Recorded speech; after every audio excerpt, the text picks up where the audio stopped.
Welcome to the Transition Bridge podcast. I am so glad that you are here.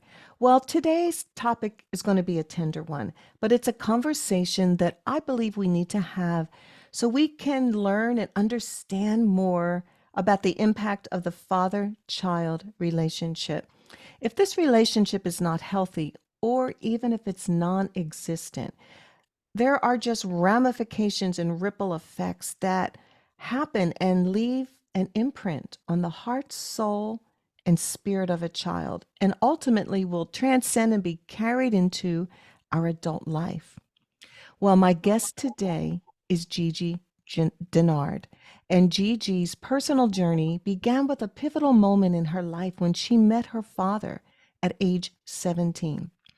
Well, this encounter just sparked a lifelong passion within her to both understand and to foster healthy father child relationships.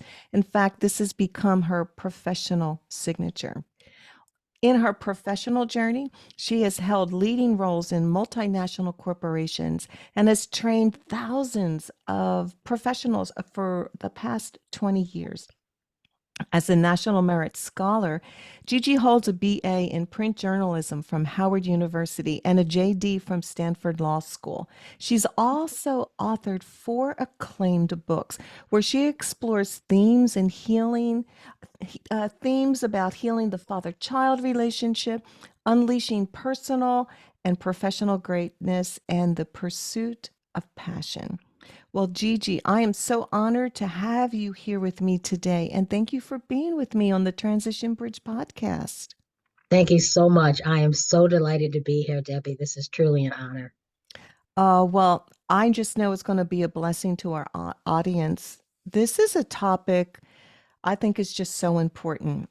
We need to discuss it, we need to hear, and I believe just hearing your personal journey, we're going to gain so much insight. So, thank you for being with us. And I guess you met your father. Was that for the first time at age That was for 17? the first time, yes, at 17. Um, So, I think there was apparently he saw me for the first time when I was 6 months old, but of course I have no recollection of that. And he and my mother only stayed together for 6 months after that. So, yeah, I was a honeymoon baby. I know that. But my mother left my father. Different kind of story than often happens. My mother yeah, left my dad when she was 6 months pregnant with you. with me. Oh my. Okay. And then he came and rescued us temporarily, momentarily, I guess, when I was 6 months old. So after I met him, I discovered that I kind of didn't get it for a while. He'd said it several times, but it didn't really click. And then he said something like, "Oh, yeah, I remember holding you for the first time." And I knew it was like later. I was like, whoa, whoa, whoa, wait a minute. How did that happen? Like, what happened with Yeah. that? So yeah, so he came to they were living in New Jersey, I believe at the time. And he came and collected me and my mother and they were together again. And then she left him again permanently 6 months later. Oh my, you've been through a lot. Yeah. Oh Yeah. my. And I've, learned some other things about how that affected her and how the her experience affected me in the womb and all that kind of stuff. But I won't digress. Well, no, we can talk about that later. So I have Yeah. this question for you. So I can only imagine, growing up without your father being present. Just any of us in life, if there's a wound or some, an emotional thing that maybe we don't even want to surface, we want to protect, to kind of live our life, putting a guard up over our heart, maybe protecting ourselves. Mhm. When you met your father for the first time, do you remember any of the emotions that came out, or Oh did yeah. something Yeah. surprise you? Um it was it was surprising but in a relieving kind of way. So um so let me first say that even though I did not know my father, somehow inside I knew that I knew I was like a daddy's girl. Oh, And so wow. I had this heart connection to my father that I could not explain because I did not know him, but I was absolutely certain that he loved me and cherished me. So even when elementary school, I remember when I got to school age, my mom changed my last name from his name to her maiden name. Okay. And so in school, which is Dennard, but I knew my father's last name was Deadweiler. So I remember even in elementary school, I would like doodle his name, just Deadweiler, and I kind of daydreamed, about my father a lot. Um, my mother didn't really talk about him. When she did, it wasn't, she never said anything negative. Periodically, she would say things I would do that would kind of freak her out because they would be mannerisms of his, which of course I could not have learned. Um, Oh, yeah. yeah, that So does happen. And yeah, that is so kind of freaky. Yeah. so yeah, so she would kind of pause and go, oh, that's crazy. You do that just like your father, that kind of thing. Did that make So you feel more connected to him when you realized you had some of his mannerisms? I don't I don't think I was consciously thinking that. It Okay. may have been an effect, but not consciously. I think I was always, I did ask questions and it was so unclear about why she left him. Like there were none of the flags that one would normally think. And so it was more perplexing, kind of like I've asked all the major things and you've said no to all of them. So I don't really understand why we're in this situation. Um, and I think about 10, I asked a question about him. She snapped at me. Now, Oh, in hindsight, it's a good possibility she was just having a bad day. But at that time, I took it as this is not a subject to bring up. So okay. I stopped asking like anything about him from age 10. Was your mother remarried at this point or? No, she never remarried. Okay. Yeah. So, so yeah. So when I met him, the there was a flood of emotions and thoughts. And, she had always said that you have a Dick Tracy head like your dad. And I remember looking at him. He had come to our apartment. I was actually asleep when he got there because he was late, which turned out to be a signature. So he was late and I had fallen asleep, probably just anxiety. And when I stumbled out, because I heard a man's voice in the living room, and I looked up and I was like, wow, I do have my head is shaped like his. And then and then I was remember like we have the exact same eyes. Like that was really, Oh. yeah. I remember thinking that like, wow, my eyes are exactly like his. Oh, wait a minute. I And have to stop right here. Was this a planned visit? Like, did this was a you? planned visit. Oh, I haven't Okay. told you the story. Yeah. Okay, How did that so how did we get connect? to this? Okay, so this gets very interesting. My mother's younger sister, was married to my father's first cousin. Oh my. Okay. And this first cousin and my dad actually kind of grew up in the same house together. So had been very close as kids. So my mother and my dad met when she escorted her sister to a funeral of like their grandfather or something. So, yeah. So they met, apparently love at first light or something. They wrote letters for several months. She went back for his ordination. He was studying to become a minister at that point. She came back. They wrote letters. The next time he saw her was when he came to Florida for the wedding. Oh my. Okay. Yeah. So let's begin there. So in the meantime, fast forward at 14, more just just absolutely divine sort of things happening. I'm sitting at my aunt's house, the one that's, married to my dad's first cousin.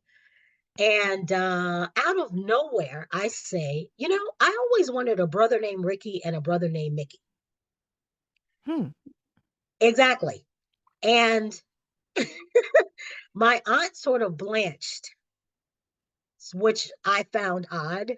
And then her face kind of changed to this like resignation, like, I don't care. I was like, okay, that was all very strange. And then she takes a deep breath and she goes, well, you do have a brother named Ricky and you have a sister named Mickey. Oh my Exactly. word. And that was kind of how I felt about it. Oh Almost my felt betrayed. gosh. Like, Oh you my. have got to be kidding me. And at that point, she decided to introduce me to my paternal grandfather, my dad's dad, Oh my. because it was also my cousin's grandfather. Okay. So we started having these clandestine calls with me and my paternal grandfather, Daddy Ed. Just Oh. us knew. Nobody else knew. We didn't tell anybody else Oh because my. nobody thought my mother would be happy with this. So we kept Right. it a secret. So that happened for 2.5 years until one day I braved it and decided to ask my mother if I could invite my father to my high school graduation. Oh, big Yeah, moment in your life. Yeah, of big moment. course. Yes, terrified, had no idea what was going to come out, and said it really fast. um, and she said, she kind of paused, looked slightly perplexed, and then she said, I don't care if you can find him. So it's kind of like, yeah, you're on your own with that, but if you come up with something, fine, kind of thing. So I had a plan. The plan was I'm going to send it to my grandfather, Of who will course. forward it to my dad, right? She Hmm. doesn't know I have this other plan, Connection. connection, exactly, which is what I did. But what I did not know was that actually my grandfather and my dad were not on speaking terms. Oh my goodness. Yeah, the plot Oh, thickens. But he did, despite that, he did go ahead and forward it. So good. my father actually got the invitation the night before my graduation. He had Oh, just left from speaking like an hour from where we lived. He had no idea where we were, and I didn't know where he lived. So he was back mm-hmm. in Georgia, and we were in South Florida. So he called. That was actually probably even more overwhelming than meeting him. Oh, So yeah, he because you don't have a called. face, you just have I a don't have voice. anything. And when he called, I didn't know who it was. He Mm-hmm. called and asked to speak to Kay or Gigi, and I said, "This is Gigi," and I'm thinking, I don't know this guy's voice. And then he says, "This is Mr. Deadweiler." So now I'm kind of getting butterflies because I know this is not Dad Ed's voice. I've been talking to him. So I Yeah. go, "Which Mr. Deadweiler?" Oh, good question. Yeah. And then he pauses, and then he says, "This is Bobby. This is your father." Oh my word. At which point I just lost it. I could not speak. Tears just started streaming down my face. And I, for the first time in my life, could not talk. So he's Oh. on the other end going, Gigi, Gigi. And I literally cannot speak. So now I panic because I think he's going to hang up, Right. I'm right? thinking that too. Right. So I freak more. And then I try to go find my mother. So the apartment's packed because my graduation is the next day. We just came from my brother's graduation the day before up in North Florida. Now everybody's in South Florida. Packed. I'm like running through the house looking for my mom with those cordless phones and trying to get her attention. She's talking to somebody. She's ignoring me. So I like have to tug, and she looks down, she sees tears. And Right. so that freaks her out. She's like, Gigi, what is it? And I just shoved the phone because I still can't Oh, talk. you gave it to your mother. Oh my Yeah, gosh. as I couldn't speak. I mean, I Right. literally, it was like Oh, there was something locked. I could not yeah. speak. So she gets the phone and she's like, hello? And then I hear her say, oh, okay, yeah, she's just a little overwhelmed. Oh, And so she puts her arm around me. We walk into a room, and I remember slipping out from underneath her arm and just lying down crying. And I don't remember anything, like nothing. I don't remember my graduation. I don't remember anything between that call and when I met him 2 months later. Oh my goodness. You just It kind of like went yeah, numb. it took everything. I Oh, don't remember my graduation like at all. I don't remember being there. I don't remember anything. oh my gosh. That was an impact. My That was an gosh. impact. Yeah. And so he came that July. Did he And come so to that your was the first meeting. graduation? He didn't No, he couldn't because he had just found out like the night before. He had Okay. just gotten back home. Okay. Yeah. So he came in July, and that was the first time we met. And I was much more apprehensive about my mom and her response. Okay. Um, I mean, I don't know. I just knew he and I would be okay, but I wasn't sure how she would treat him. So I was very uncomfortable, kind of throughout dinner, thinking that any minute now she's going to say something to hurt his feelings and I'm going to be sad. Just all of Right. this is kind of churning on the inside. But nothing happened. It was actually very pleasant, and we had dinner, and then the three of us hung out for a while. And then about 11 o'clock, she goes, "Okay, well, I'm going to leave you two at it." She goes to bed, and he and I stayed up and played chess and talked till 4 o'clock in the morning. Oh, you played chess of all things. Yeah, So we you both both like, obviously like chess. That's yes. incredible. So that's what I discovered, that I am, as much as I looked just like my mother, I am so much my father's child. Like I am way, way, way, way, way more like him. So the relief was that I had always felt very displaced, Hmm. because even though I really did look like my mother, I was so much not like my mother. It was like, this doesn't even make sense. How can this person possibly be my mother? Okay. And Yeah. because I didn't have anything else to work with, Sure, you didn't have a comparison right, or or yeah, anything, yeah. right. So it filled in so many holes for me. Meeting my dad, it was like, wow, okay, this is really crazy that I'm this much like him. And we found out that we write alike.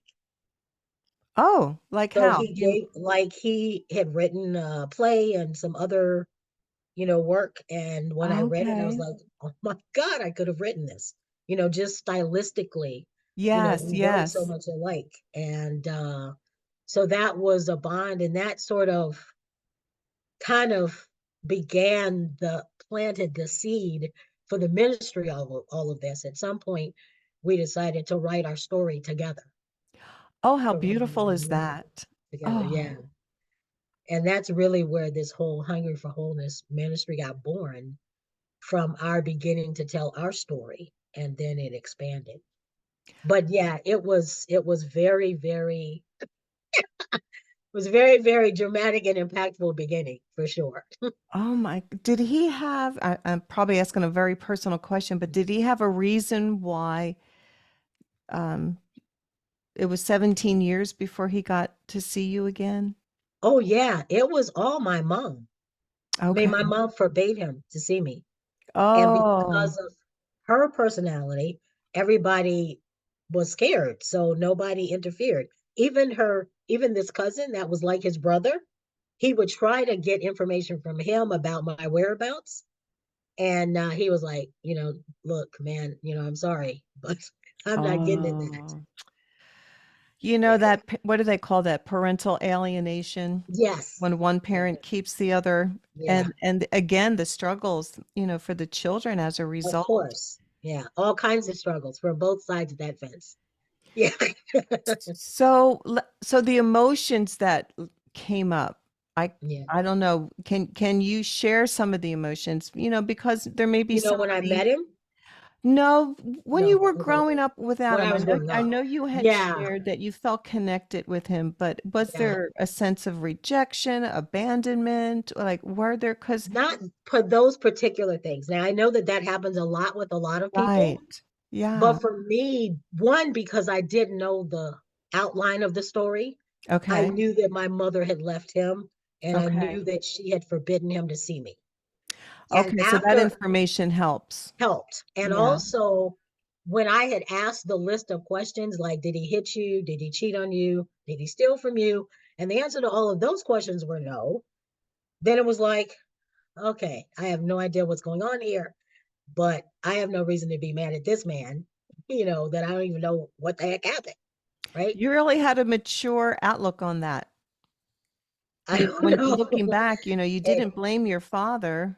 And not, no, again, but I think having those story pieces helped. yeah, it I really think having did. those story pieces helped quite a bit. And so, but I did feel a loss. Hmm. I think there was more of a sadness. I really missed him a lot. And I remember an experience that actually kind of shocked me. My mother had one boyfriend that I really liked Hmm. because I felt like he genuinely liked me. He Right. would hang out with me, talk with me, feed my dog, take me down to the wharf, buy me fish, stuff like that. And we were very close and I liked him a lot. And I was about 13, I think. And one day he called me daughter and I got so angry. Oh, interesting. Yes, I was actually surprised at my reaction. I got very, very angry. I was surprised it surprised him. I didn't talk to him for a long time after that. He was hurt, I knew, but I didn't know how to fix it. And I couldn't even explain at the moment why. Um, Freshman year, sophomore year in college, one of those years, our professor asked, I was a journalism major, and we were tasked to write something. And I don't remember what the assignment was, but what came out of it was a piece I wrote called Shoes Too Empty to Fill. Oh my, that name says it all. That Yes. title, yeah. And I realized that it felt like he was trying to take my father's place. And I refused to allow anybody to do that until I had a chance for my father to fill those shoes himself. That makes total sense. And as you're sharing that, that's just I guess, a spiritual principle of wounding. Yes. That Yes. even though you were older, that child wound in your heart regarding your father was triggered, or like it Yes. just it woke it up. It woke it It, up. and it hurt. And why I'm really glad that you shared that, because you even yourself, you were surprised and you're thinking, Yes. why is this coming out? But that's a Yeah. perfect example of like Yeah. what happens with all of us, things that are unhealed or even Yes. recognized, and given a voice to. Yes. A simple question, or if somebody says a word and it's just like it hits us. And Yeah. but I believe that we're allowed to have that come up so we can recognize it Of and course. find that healing. But it does hurt. Yeah. It Oh my hurts. It gosh. hurt. And because I wasn't really ready yet, I Right. stayed in that place for a while, for quite a while of just being confused about why I was angry. But I was amazed at how protective I was of that father that I didn't know. That is amazing. That is And amazing. yeah, it was a very, very strong visceral reaction. So, um, meeting my father began a healing journey. And I Hmm. think it's really important for people to understand that it is a journey. It is not an event. It is not a one and done. Right. It's not like you You meet know, them and then you're okay. No, you have a yes, lot of no, no. questions and a lot of emotions. And I'm sure your father did too. Oh, for sure. And a lot Yeah. of habits maybe that you've developed, unfortunately, as many teenage girls do who grow up without a father, that led me to looking for love in all the wrong places. Right. I ended up in relationships with guys that were 7 to 14 years my senior. Oh, wow. Okay. Yeah, that's how it went. And so even though when I met my father, I was fairly early in dating, this pattern had established to some degree. So Hmm. that didn't even go away right away. Even after I met my dad, I still ended up through college dating guys that were 7 to 14 years my senior. That's incredible. And I Yeah. understand that because you're Yeah. looking for that love, that And an affirmation, that you just don't get, that often young guys don't know how to give you anyway. You know what I'm saying? right. Right, right. They don't no, affirmation's Yeah. not on their Not mind. right. Exactly. So let me ask you Um, this question, and I love that you have started this ministry and this program, and you're really focused on fostering these healthy yes. relationships. So my question would be, because I want to learn as well, and for anyone who's listening who may have some of these symptoms or emotions that are untouched, or like, Hmm. maybe they're there. Your story was a little different in that your mother left your father, Hmm. um, which had its whole ramification of emotions and things. What what typically are some of the things that with people that you work with Hmm. are the struggles that present themselves um, when someone doesn't when they don't grow up with a father? What are some of the things they grow up with? Like, is it the There, longing, the abandonment, the a rejection? lot of people do feel abandoned. That's very common for people to Mhm. feel abandoned and feel rejected, which they then frequently creates a fear. So a lot of these Okay. things turn into fears as we get older. I know so many people. Had so many conversations um, with both men and women who felt abandoned by their fathers and therefore fear abandonment. Yes. They This fear abandonment in all kinds of relationships. Like it just follows them when this you is what haven't we addressed take it. into our adult lives, right? Yes, And so then because we were abandoned by our father, we think yes, everyone else is going to leave us. yes, yes. And so that's extremely common. And so it's and then you can end up being in a situation where you either repeat it, you actually find someone who is going to fulfill that prophecy, that Mm-hmm. self-fulfilling process, and get abandoned again and again and again, and you end up in this cycle. Sure. Mm-hmm. Or you kind of flip the other way and you're just so holding on and tenacious that you're sucking the life out of any relationship that you've ever had because you're not going to ever let this one go, kind of thing. Yeah, it kind of works against you then. Yeah, yeah. You So become there, almost that's, needy, almost like a yes, very needy person. very needy. Sometimes it produces a great deal of timidity in people, Okay. um, because fathers are intended to help develop our identity and affirm who we are in this world. Mm-hmm. Mm-hmm. If that is missing and that has not happened, sometimes people describe it as feeling very uncovered. They Mm. feel unprotected, and that can create timidity on the one end, or very, very strong self protection on the other end, where people become very Wonder. defensive, Mm-hmm. and very aggressive almost in order to protect themselves because they have felt unprotected. It is amazing how you can Yes, follow the thread to how the person, the adult, is living yes, life, how we show up, how we yes, act and behave. There's always like, if you can follow that thread to the root, it really yes. gives some insight. So you use the word missing. So my question is, when the father is not present, can you tell us some of the things that are missing in the child's relationship that should be there? Okay, so one of the things is, the father is supposed to be the representative of God to the child. It's true. And so one of the things is missing is spiritual guidance and leadership. True.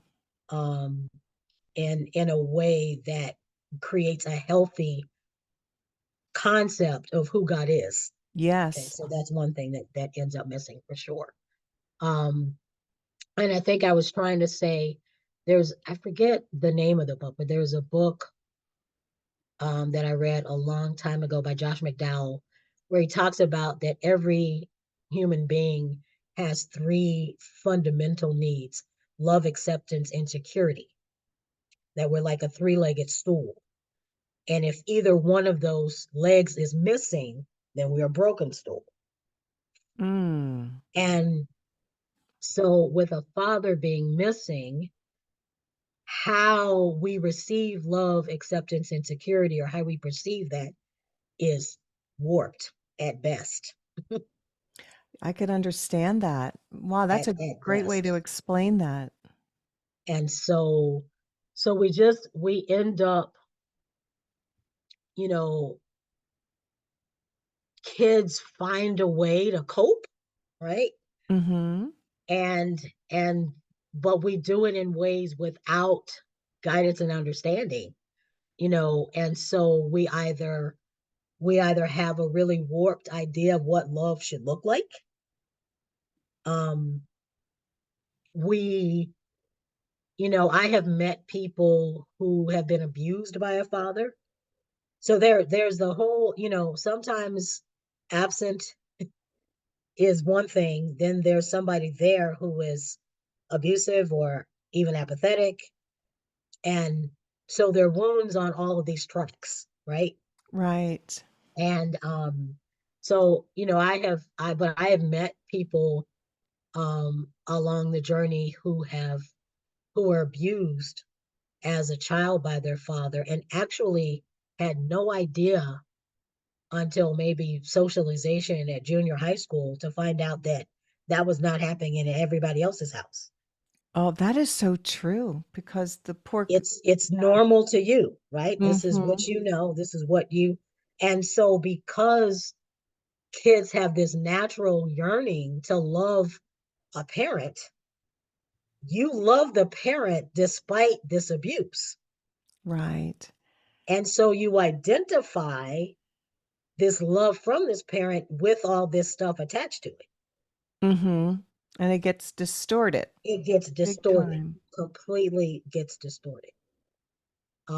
So whenever, when you don't, so many people to this day as adults are insecure because they never got that security need met from their father as a child. Um, Somewhere in them, they constantly feel vulnerable. I could see that. I could see And that. so that can lead to just, people often become fearful of committing to relationships or, fearful of intimacy of any kind or, makes it hard for them to interact with people, Mhm. sometimes even in a workplace, um, because they don't know how to trust, Right. you know, there are Even with big gaps of trust in there. big gaps of trust, and that was one of Mhm. my questions because Yes. ultimately society is affected. Oh, absolutely. Oh, absolutely. I mean, the statistics now you can find them, that, 85% of everybody in prison has come from a fatherless home. Oh, 85%? Yeah. Yeah. 85%. And the I think girls that grow up without a father are 25% more likely to become mothers out of wedlock. I thought it would have been higher than that. Okay. Yeah. But still, that's a Um, big number. that's a big number. That's a big number. That's a big number. Yeah. Yeah. And so there are all kinds of, statistics about, success in school, academic success or just healthy relationships, and that kind of thing that you can trace back, to either the absence of a father or a very wounding kind of father experience. That because unfortunately, I think one of the things that happens, particularly in society, in American society in particular today, in most Western culture, is that we've become really good at being pretentious. Yes. We cover up. We cover up, We you pose. know, we Hmm. pose, that's right. And so, on people walk around wounded and are posting like all these things online, like, I'm living the life that I've always dreamed of kind of thing, and are hurting, and so that's why so many people can end up being what looks like a success in the natural and still committing suicide, or ending up with Right. a divorce, or abandoning their own kids or whatever, because they haven't really dealt with and gotten healed that woundedness, which just keeps transcending into various and sundry kinds of relationships. Well, The yeah. boy who doesn't, a boy that grows up and sees his father abusing his mother and the kids in the house, you know, it is not uncommon that that same boy becomes a young man who has major issues with authority at the workplace, Yes, who I could has see that. major issues with authority of a pastor, you Hmm. know, um, because that hasn't been worked out. Right. And And a they lot don't of see the times people, connection. no, people don't see the connection. Mm-mm. And I think that's my real heart. I call what I do helping people jumpstart their journey. Oh, I love it. Yeah, tell us And, what you do. and Tell it us. begins by recognition. So I do a workshop. I have a Okay. book called Hungry for Wholeness, a call to restore healing, and a calling to pursue healing and restoration in your father-child relationship. And the way the book got born, I was saying that my dad and I decided to write our story together. So at That's first it just powerful. was just me and my dad, just because we wanted to. For Hmm. ourselves, we wanted to.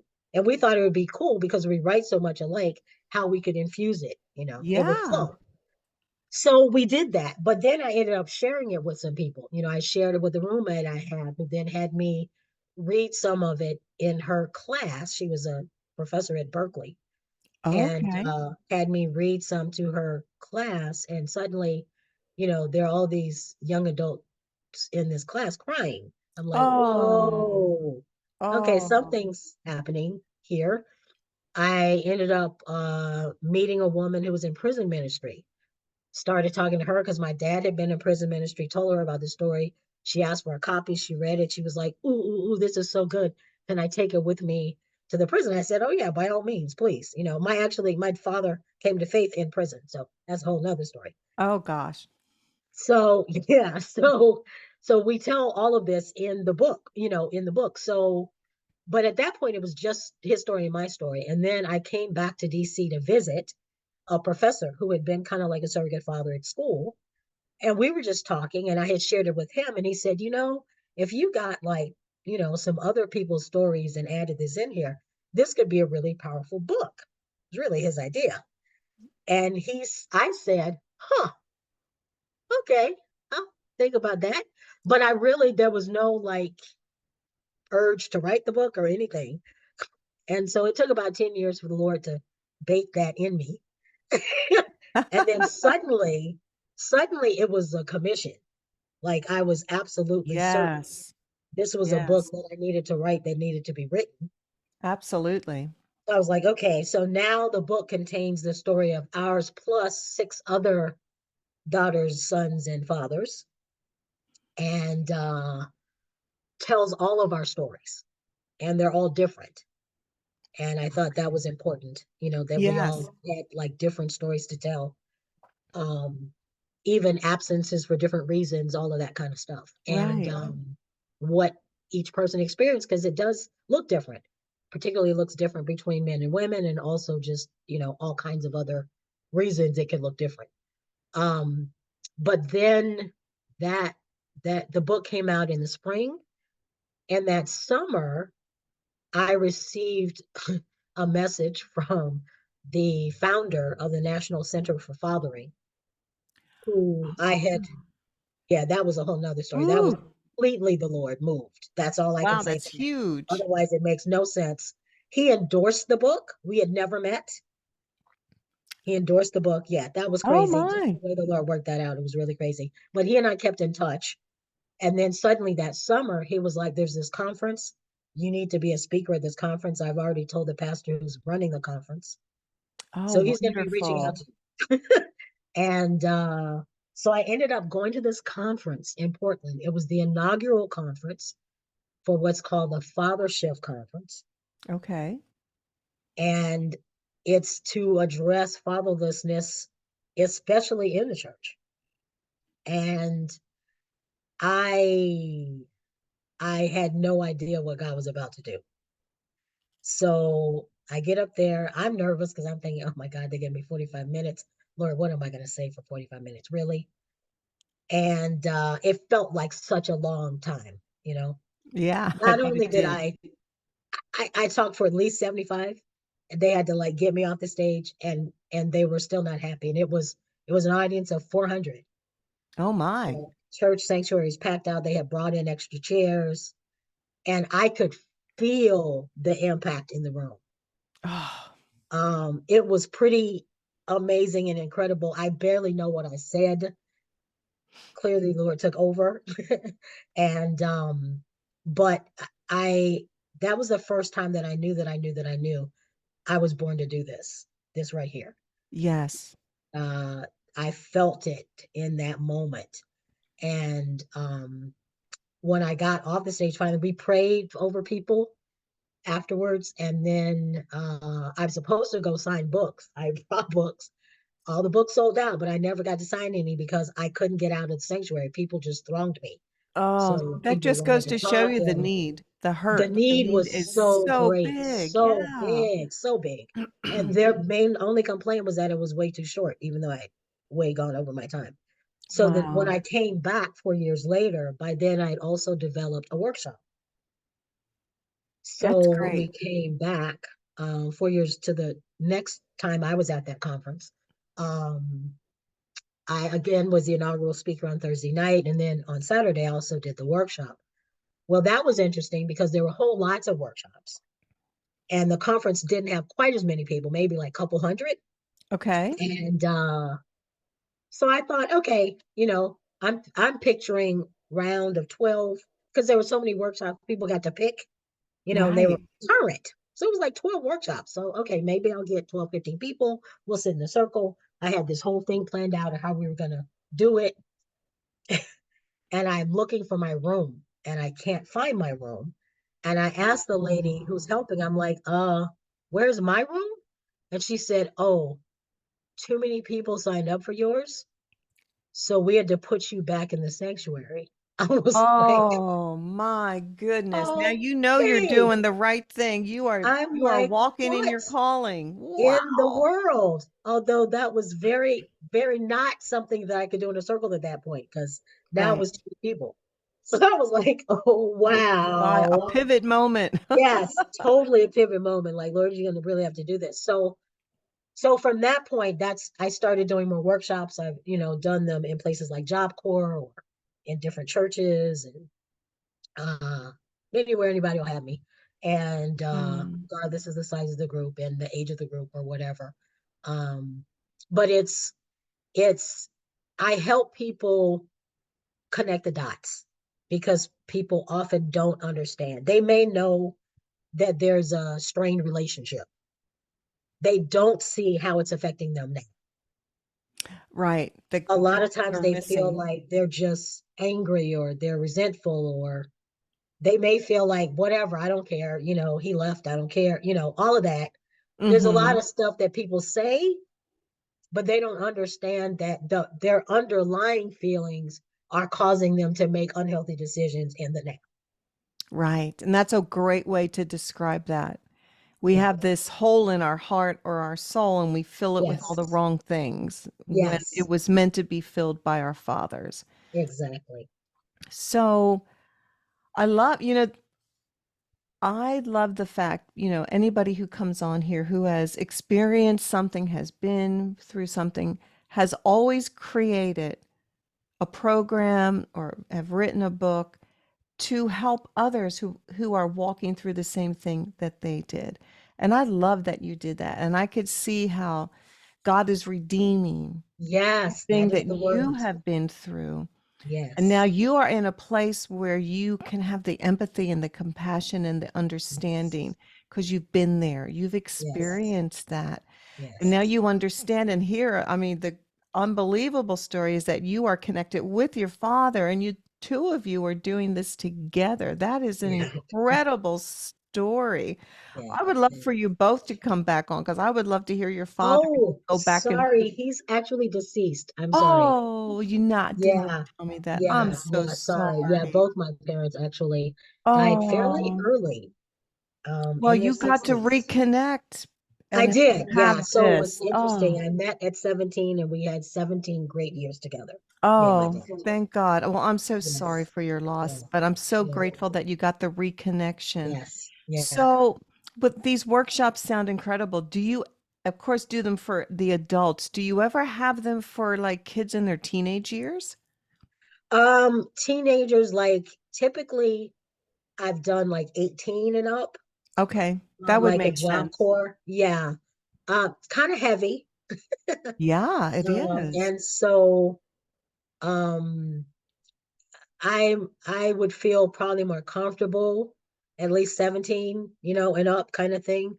When I've done it at Job Corps, it's been interesting because a lot of them have become young parents. Okay. And it's an interesting flip that happens that they're not as interested yet, maybe, in the healing in their own father-child relationship, but they were keenly interested. The Lord kind of had me flip the script and talk to them as parents. And they moved from being kind of like this to on the edge of their seats. Ah, that's good. That's good. Yeah. So they were very, very, very interested about what could make or break them as a father or even as a mom. It was very, very interesting to sort of watch that dynamic at that age. Yes, you They came were in at a just, different angle and they were yes. able to embrace that. Yeah, yeah, That's they were very powerful. interested in that. Yeah, so I think sometimes in their teens and 20s, you haven't tracked it enough to see that this is an ongoing problem. Yeah, you're right. They're old enough to see the Yeah, patterns if you help yeah, them recognize them. yeah, And I think that is almost a relief when you yes, start realizing, oh my gosh, like why am I behaving the way I am? And now I understand. It's not really my yes, fault. right.